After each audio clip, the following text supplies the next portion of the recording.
Patel, and quite a few of you heard from me in emails. And I don't really have anything to say to you, Senator Johnson, because the video that Dan Folkman and I put together says probably the things that I want to talk to you about. But I do want to say some words to the people here, the good souls who have stuck through the whole thing before I turn the mic over to the real powers behind me. And that is that you're here today, and we really appreciate that. I really appreciate that. We were very excited with how interested people were in this event. I think we're in this for the long haul. And I wanted to point out that we do not have, as an avenue, we cannot, what is it called when we cannot recall Ron Johnson. I know, grown, because you're not allowed to recall senators and congressmen. And I would say that we could make his life miserable, but we probably, that we will do if we do what we need to do. And I just wanted to say that each of us is going to have to decide on their own what they're willing to do, how far they're willing to go, where they're going to stand, where they're going to show up. And I will just share just a minute about my personal story. I was a history major, and I'm very interested in history.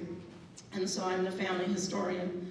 My father wanted me to join the Daughters of the American Revolution. I wasn't really interested until after 9/11. My husband is of Persian descent, so he was racially profiled, even though he's from India.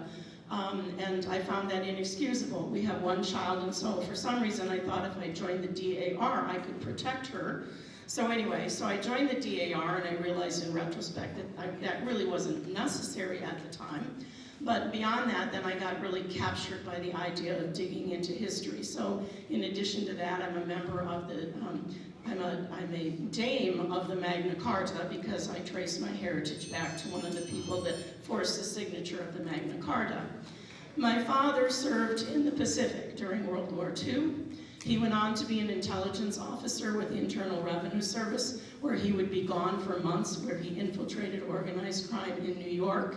My mother once broke his cover, and we had to leave the house for 3 days until we knew things were safe.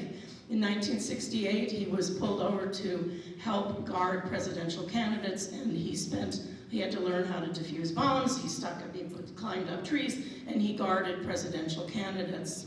I thought that I was doing this work. I started with Fair Maps work. I thought I was doing it because my ancestors called me to it. But it is way beyond that. Our one daughter now lives in Europe, and when I was home, when I was with her in the Netherlands, I went to visit a concentration camp, and I went to the Dutch Resistance Museum. Both of those institutions are there to make people think about what would you do. And in December, I knew that each one of us would be faced with that. And I want to be a helper. That's what I want to be, and that's why I participated in this today. And I ask you each to think, how far would you go? What are you willing to do? Because we are in it for the long haul.